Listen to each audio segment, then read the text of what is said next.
Hello, it's Stephanie here. We're going to be looking at how to applique. That's attaching one fabric usually onto another fabric. Here are some letters that I made many years ago for my children. They're reversible and they used to just play with them, but I realise now they could be easily applied to another piece of fabric and used as applique.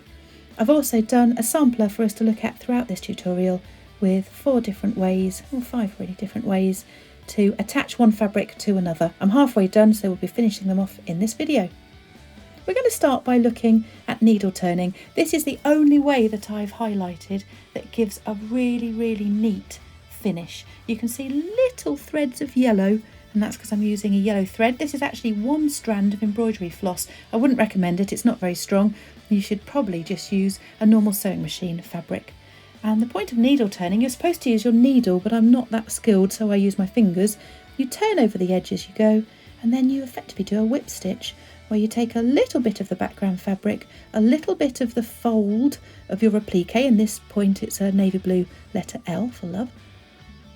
I'm just going to show you, I'm trying to create a straight line, so I'm going to go in just where I came out. So I come out of the blue, I go into the white, up I go through the blue.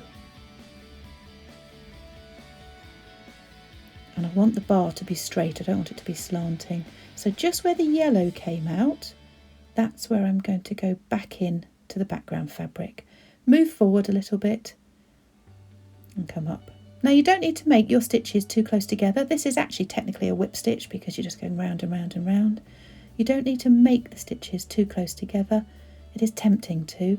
I try and make mine about 1/2 centimetre apart, 1/4 inch. Well, that one was far too close together. I've speeded this up now. You go as fast or as slowly as you want, and it does create a very neat look. If I'd used a blue sewing machine thread, you probably wouldn't see my applique. So moving on to blanket stitch, this is a really good way to try and control a fabric that frays a lot, and this purple fabric really does fray a lot, so the edges come off. I think I do my blanket stitch the other way around to other people, but you poke in through the fabric, wrap, and then pull through. Poke in, wrap, and come through. It's up to you how far in you do your blanket stitch, but you will see everything. I've done this in a highly contrasting thread because it's a good look, but just be aware that you will see your blanket stitch, and then just knot it off at the back when you're finished, and that's the look of blanket stitch. Running stitches next. It's a very straightforward stitch, and in this case I did a highly contrasting thread again just so you can see it. And here's a little video of me doing a different running stitch on a different sample from another video, just so you can see how it actually works. And you can see I've held it down with pins because the fabric I want to run around the edge. The thing to bear in mind is you're not going to stop this fabric from fraying, especially if it did go in a washing machine, then this fabric could keep fraying. This is more of a decorative way to hold it on.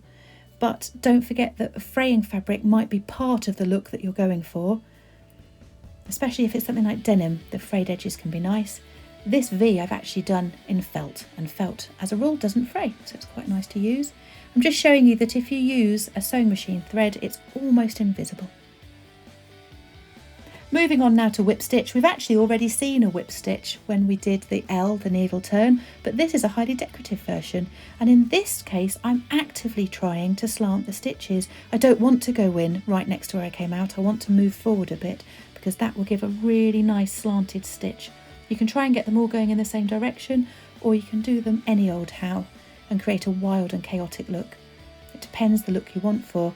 Also, if you do these quite far apart, then when it's washed, the denim will still fray a little bit, and that might give you a really wild and chaotic look that you might be looking for.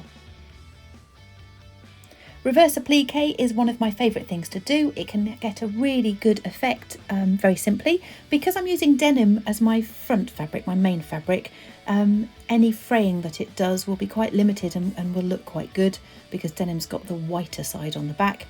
And I've put the stripy fabric behind. I'm going to use lots of pins because the hole in the denim that I've cut is quite vulnerable at the moment through stretching. I wouldn't do this in something like a t-shirt fabric because it wouldn't work so well. Even though t-shirt fabric doesn't fray, it really would stretch and you wouldn't get the nice heart shape that you get with denim. So really be careful on the fabrics that you use. As you can see, I'm using a doubled over sewing machine thread for this, although an embroidery floss would look really nice. And I'm doing a very simple running stitch. I'm not going to show me sewing all around it, but as you can see, I just remove the pins as I come to them and I sew back to the beginning. You'd want to knot off the back, but there we go. Simple reverse applique. I've done some other projects in the past, and this is a more complex one where I did some quilting, and then that was the fabric I put behind. It wasn't a solid fabric, it was a quilted fabric.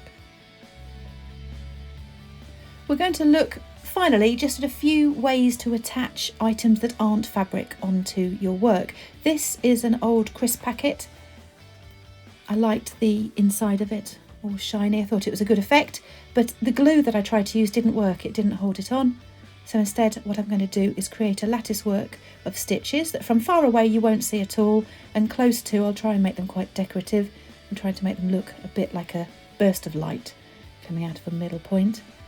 And it should be enough just to hold it on. It wouldn't go through a washing machine though, so don't expect these things to stay on if they're going to have heavy usage. And once again, this is something I wouldn't do on a t-shirt material. I don't think with the movement of the t-shirt material that it would stay on. I could have done a cross stitch through the middle, but once you've got holes in this kind of fabric, it could cause perforations that would just rip off. So instead I decided not to pierce the actual crisp packet itself, but just to put a lattice work around. And you could do as many or as little as you wanted. You could also do a cross lattice work as well, so that you ended up with diamond shapes.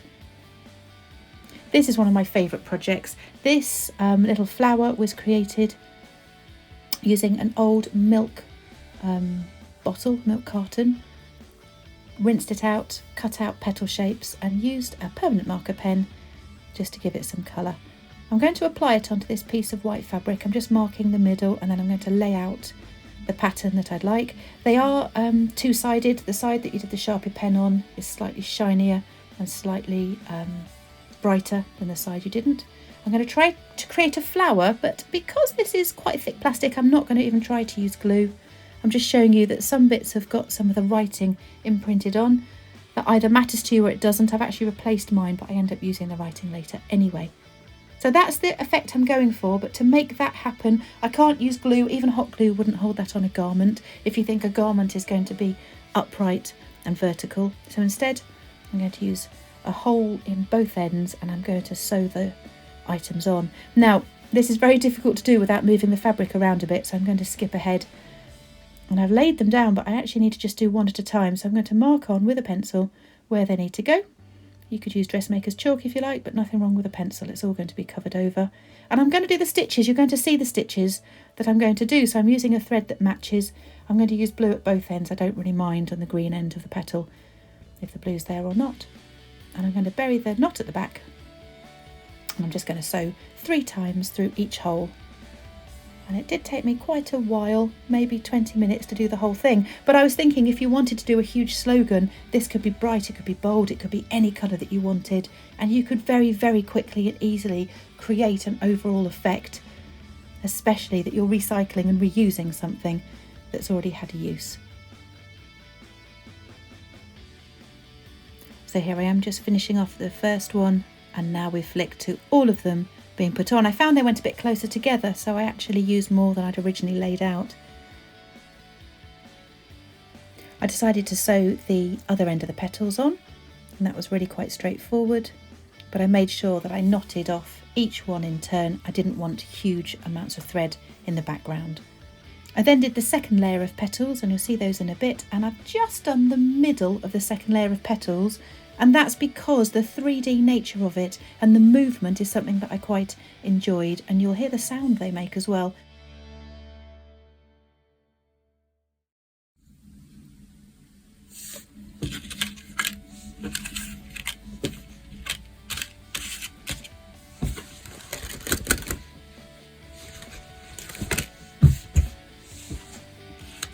So there we go, that's the end of my applique video. I really hope you enjoyed, and thank you very much for watching.